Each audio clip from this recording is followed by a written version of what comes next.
बीते गुरुवार को कोल्हापुरी गेट पुलिस अंतर्गत आने वाले शारदा विद्यालय के पास दत्त विहार के रिहायशी बस्ती में सौराज गजानन तुपटकर इस 10 वर्षीय मासूम बच्चे को सिर पर बड़े बहरीमे से बत्ते और हथौड़ी का प्रहार कर मौत के घाट उतारने की सनसनीखेज घटना घटित हुई थी। इस मामले में प्रथम दृष्टया साक्ष्यों के आधार पर सौराज की बड़ी बहन निकिता तुपटकर को इस हत्या का जिम्मेदार मानकर नामजद किया गया था। तो वहीं दूसरी ओर वारदात के बाद से निकिता तुपटकर अपने घर से फरार थी, लेकिन कोल्हापुरी गेट पुलिस स्टेशन ने गहनता से जांच करते हुए आखिर शुक्रवार की दोपहर 1 बजे के आसपास निकिता को गिरफ्तार करने में सफलता हासिल की है।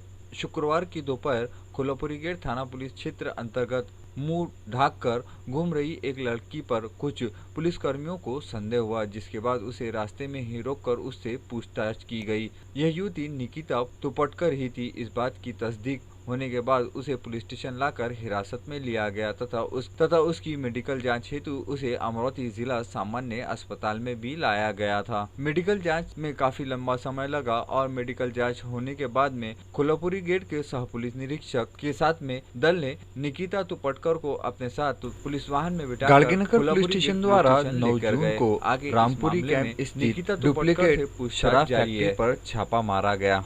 इस घटना में जानकारी इस प्रकार से मिली है कि गाड़गेनगर पुलिस स्टेशन को गुप्त सूचना मिली थी कि एक i20 कार में शराब का माल जाने वाला है।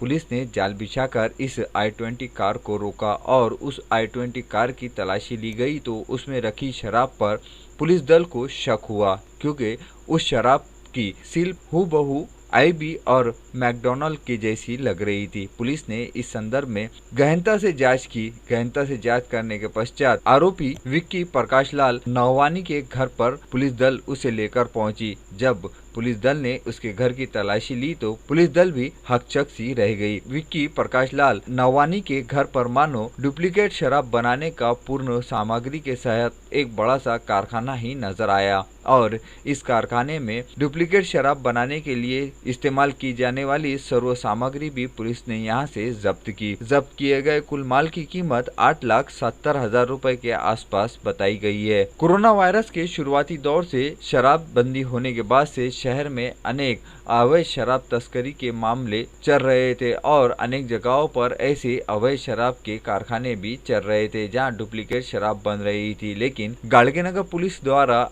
9 जुलाई की इस कार्रवाई के चलते शहर में चलने वाले ऐसे अवैध शराब कारखाने वालों में अब हड़कंप सा मच गया होगा। ये कारखाना विक्की प्रकाश लाल नवानी का ये कारखाना रामपुरी कैंप के गली नंबर 2 में चल रहा था। रामपुरी कैंप स्थित विक्की के घर से इस शराब फैक्ट्री से एमडी और आईबी समेत लेबल, सील पैक, ढक्कन, सिलेंडर, बिस्लरी कैन, खाली बोतलें एवं गाड़ी क्रमांक MS 27B2374 भी जब्त की गई है।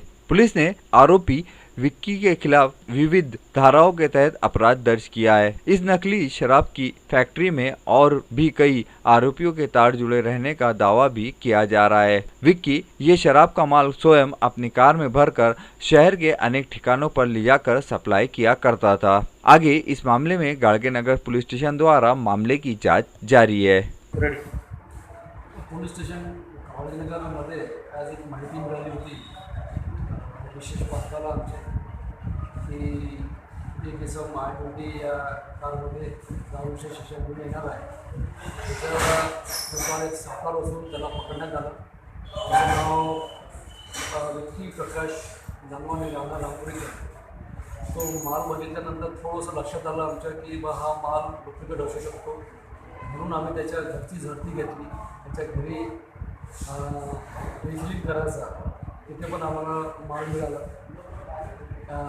एकूण 8,70,000च्या जवळपास माल जप्त करण्यात आला आणि आरोपी विरुद्ध आम्ही महाराष्ट्र दारूबंदी कायदा सुधारणा अधिनियम 2012 तसेच भारतीय दंडनीय संहिता अन्वये पुढील कायदेशीर कारवाई करीत आहोत. राजवीर जनहित संगठन के संस्थापक अध्यक्ष रहमत खान पत्रकार द्वारा 9 जुलाई को अमरावती जिला परिषद के कार्यकारी अभियंता को निवेदन दिया गया था कि ग्रामीण क्षेत्र के 2 आरोग्य केंद्र के विकास कार्य की ई निविदा अब तक नहीं खुली है। ई निविदा का समय बीत चुका है, हालात नाजुक है, कोरोना का संक्रमण बढ़ रहा है, ग्रामीण क्षेत्रों में आरोग्य केंद्रों की अति आवश्यकता है और ये ई निविदा जल्द से जल्द खोलकर इन क्षेत्रों में काम की शुरुआत की जाए। 9 जुलाई का दिन बीता ही नहीं था कि 10 जुलाई को अमरावती जिला परिषद के कार्यकारी अभियंता गावंडे ने इस बात को संज्ञान में लेकर तुरंत ही इस रुके हुए कार्यों की ई निविदा को खोलकर जनता के हित में बड़ा ही एक अहम काम किया है। जैसे ही इस बात की खबर राजवीर संगठन के संस्थापक अध्यक्ष रहमत खान पत्रकार को दी गई तो उन्होंने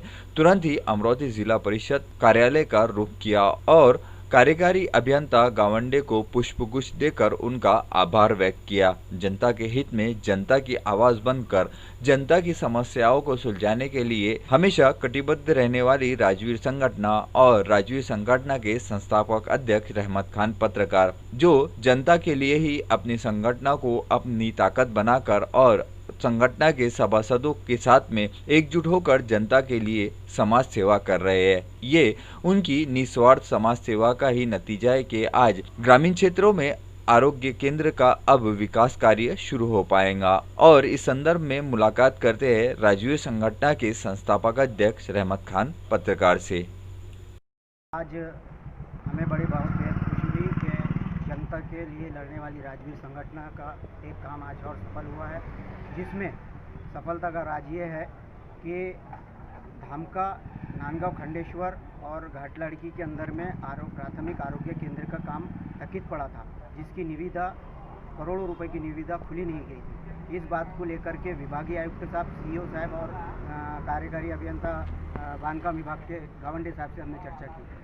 इस पर ही चर्चा की कि भाई ये अगर निविदा खुलती है और काम होते हैं ग्रामीण क्षेत्र के अंदर में, तो ये ग्रामीण क्षेत्र के लोगों के लिए संजीवनी साबित हुई। साहब ने इस निविदा को खोला किया है और बहुत बहुत हमें अभिनंदन मानते हैं। दूसरी बात ये है कि ऐसे ही अड़ी अड़चन के काम, अगर कुछ प्रॉब्लम आती है जनता को, इस तरह के काम नहीं होते हैं किसी भी शासकीय कार्यालय में, नियम शासकीय कार्यालय में, तो राजवीर संगठन से संपर्क करें। यही हम उनसे उम्मीद करते हैं कि साहब सीधा जनता ने हमसे संपर्क करना चाहिए और हम इसके लिए कटिबद्ध है, किसी भी तरह से लड़ने के लिए, हक दिलाने के लिए, उन्हें न्याय दिलाने के लिए, इंसाफ दिलाने के लिए। मेलघाट के घुमावदार घाटियों में अब भी वाहनों की वाहतुक नियमित जारी रहती है, लेकिन 4 जुलाई की रात 9 बजे घाटी के बिहाली गांव के समीप एक इंदौर जाने वाले ट्रक के चालक और उसके साथी को चाकू की नोक पर लूटा गया। विरोध करने पर दोनों को जख्मी भी कर दिया गया था, जिसके बाद 5,000 रुपये नकद और 5,000 रुपये कीमत का एक मोबाइल लूटकर लुटेरे वहां से फरार हो गए थे।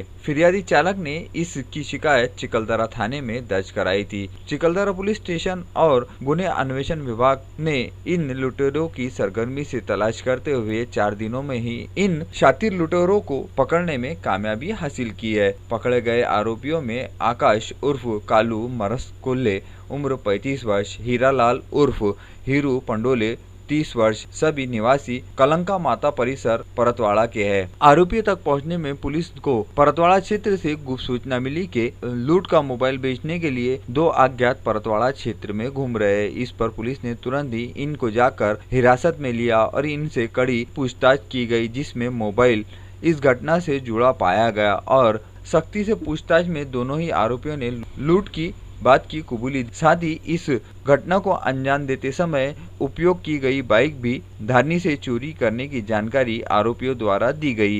इस गिरफ्तारी के बाद से मेलघाट के और भी कई चोरी और कई डकैतियों के मामले उजागर होने की आशंका व्यक्त की जा रही है। चिकलदरा पुलिस की इस कार्रवाई के चलते चिकलदरा पुलिस स्टेशन एवं गुने अन्वेषण विभाग की चौतरफा प्रशंसा की जा रही है। आगे इस मामले की जांच एपीआई विनय लंबे के मार्गदर्शन में हेड कांस्टेबल शिवलकर कर रहे हैं। चिकलदरा से विंसेंट एस चंदामी की यह रिपोर्ट। कोरोना वायरस महामारी के दौर में जहां महावितरण द्वारा प्रत्येक घरों तक रोशनी पहुंचाई जा रही है और ये रोशनी जहां सामान्य नागरिकों से लेकर अस्पताल, पुलिस विभाग सहित आरोग्य विभाग के खेमे तक भी पहुंचती है और उसी कड़ी में पर्यावरण से नागरिकों को शुद्ध हवा मिले, इसके चलते प्रत्येक वर्ष की तरह इस वर्ष भी जुड़वा नगरी अचलपुर के महावितरण कार्यालय में वृक्षारोपण का कार्यक्रम आयोजित किया गया। इस कार्यक्रम में महावितरण के सभी अधिकारी एवं कर्मचारियों ने मिलकर विभिन्न प्रजाति के पौधे कार्यालय परिसर के विभिन्न भागों में लगाए। महावितरण के वरिष्ठ अधिकारियों ने मिलकर इन पौधों का रोपण अपने हाथों से किया, तो वहीं उनका सहयोग देते हुए महावितरण के अनेक कर्मचारी भी इस समय महावितरण कार्यालय में नजर आए। महामारी के इस दौर में महावितरण द्वारा जहां जनता की सेवा एक रूप से बिजली पहुंचाकर की जा रही है, तो वहां दूसरी ओर सामाजिक दायित्व को निभाते हुए वृक्षारोपण का भी कार्यक्रम करके ये भी एक सामाजिक कार्य किया जा रहा है। इस वृक्षारोपण कार्यक्रम में अचलपुर महावितरण के कार्यकारी अभियंता दीपक अगव, अतिरिक्त कार्यकारी अभियंता देवीदास पोटे, उप कार्यकारी अभियंता अंबाडकर, अचलपुर कार्यालय के जयंत घाटे, चिकलदरा के अभियंता BS चौधरी, विभागीय कार्यालय के जरोदे कुरेकर ने मिलकर इस कार्यक्रम में विशेष रूप से उपस्थित थे। इस कार्यक्रम को सफल बनाने में कार्यालय के ठहरे उप व्यवस्थापक मासे कीटे, नीलेश मानकर, सचिन नीलकंबे, पवन सातपुते, दिनेश केकड़े, सचिन महत्रे, प्रफुल्ल टेहरे, संजय सावरकर, पवन सातपुते, रोशन खोबड़ागड़े, योगेश जामले, किशोर काले, संजय कुमरे ने मिलकर इस कार्यक्रम में अपनी अहम भूमिका निभाई है। महावितरण कार्यालय के इस सामाजिक कार्य के चलते कहीं न कहीं सामान्य जनता सहित शासकीय निम शासकीय कार्यालय को भी इस बात से प्रेरणा मिलेगी कि पौधे हमारे जीवन का एक महत्वपूर्ण अंग है और इसी प्रकार से यदि समय समय पर सभी ने अपना दायित्व निभाते हुए वृक्षारोपण किया तो आने वाले समय में हमें प्रकृति की शुद्ध हवा मिलेगी, जिससे हमारा स्वास्थ्य ठीक बना रहेगा। अचलपुर से मोहम्मद अजहरुद्दीन की यह रिपोर्ट। महाराष्ट्र राज्य वीज वितरण कंपनी महावितरणच्या या अचलपूर विभागांतर्गत आज आपण वृक्षारोपणाचा कार्यक्रम घेतला होता। दरवर्षी शासनातर्फे वेगवेगळ्या स्तरावरती हा उपक्रम राबवण्यात येतो। या अंतर्गत यावर्षी देखील आपल्याला महावितरण अचलपूर विभागांतर्गत एकंदरीत 359 रोपटे लावण्याचं उद्दिष्ट देण्यात आलं होतं। त्याच अनुषंगाने आज आपण हा वृक्ष लागवडीचा कार्यक्रम घेतला आहे।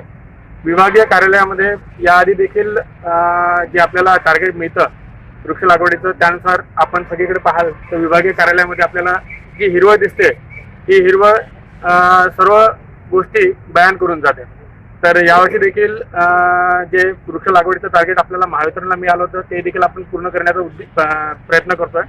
महावितरणचे जे विभागीय कार्यालय आहे, उपविभागीय कार्यालय आहे आणि महावितरण कंपनीचे जे उपकेंद्र आहे, या सगळ्या ठिकाणी आपण ज्या ठिकाणी आपल्याला स्पेस अवेलेबल आहे त्या ठिकाणी आपण हे झाडं लावतोय आणि एकंदरीत जागतिक जो पर्यावरण बदल होतोय या पर्यावरण बदलामध्ये थोडाफार वाटा झाडे लावण्याच्या निमित्ताने महावितरणचा देखील असावा असे आमचे प्रयत्न आहेत। धन्यवाद। दादर मुंबई स्थित महामानव भारत रत्न डॉक्टर बाबा साहब अम्बेडकर के निवास स्थान पर मंगलवार 7 जुलाई को अज्ञात समाज कंटकों ने तोड़फोड़ मचाई थी और इस तोड़फोड़ की घटना का निषेध संपूर्ण देश में किया जा रहा है। कोरोना वायरस की पार्श्वभूमि पर जहां शांति भरे माहौल में अशांति पैदा करने के लिए ऐसे समाज कंटक सक्रिय है, इन पर कार्रवाई करते हुए इन्हें तुरंत गिरफ्तारी की मांग को लेकर अमरावती जिला कांग्रेस कमेटी के अनुसूचित जाति विभाग के जिला अध्यक्ष सागर कलाने के नेतृत्व में राज्य के मुख्यमंत्री उद्धव ठाकरे, गृह मंत्री अनिल देशमुख, महिला व बाल कल्याण मंत्री एडवोकेट यशोमती ठाकुर के माध्यम से जिलाधिकारी शैलेश नवाल को निवेदन दिया गया। इस निवेदन में इस घटना के संदर्भ में तीव्र निषेध व्यक्त करते हुए इन तोड़फोड़ करने वालों पर कठोर से कठोर कार्रवाई करने की मांग की गई तथा इस तोड़फोड़ के प्रकरण के संदर्भ में जांच समिति बिठाकर इसकी जांच तुरंत करवाने की मांग भी की गई। आरोपियों को पकड़ने के पश्चात ये मामला फास्ट ट्रैक कोर्ट के माध्यम से चलाकर जल्द से जल्द इन्हें सजा दी जाए, ऐसी मांग भरा निवेदन जिला अध्यक्ष सागर कलाने के साथ में अनेक कांग्रेसी कार्यकर्ताओं ने मिलकर जिला अधिकारी शैलेश नवाल को दिया और इस संदर्भ में जानते हैं जिला अध्यक्ष सागर कलाने की क्या है प्रतिक्रिया। सर्वांना जय भीम, जय शिवराय। मी सागर कलाने, अमरावती जिल्हा अध्यक्ष। अमरावती जिल्हा काँग्रेस कमिटी अनुसूचित जाती विभाग अमरावती। आज दिनांक 9/7/2020 रोजी महाराष्ट्राचे मुख्यमंत्री तसेच महाराष्ट्र राज्याचे गृहमंत्री तथा अमरावती जिल्ह्याचे पालकमंत्री नामदार यशोमतीताई ठाकूर यांना माननीय जिल्हाधिकारी साहेब यांच्या मार्फत निवेदन देण्यात आले। सदर निवेदन संपूर्ण पदाधिकारीसह व संपूर्ण कार्यकर्त्यांसोबत माननीय जिल्हाधिकारी कार्यालय येथे देण्यात आले। वास्तविकता दिनांक 7/7/2020 रोजी दादर येथे भारतरत्न डॉक्टर बाबासाहेब आंबेडकर यांचे निवासस्थान राजगृह येथे भयानक हल्ला करण्यात आला। या संपूर्ण बाबीचा आम्ही अनुसूचित जाती विभागातर्फे निषेध व्यक्त करतो।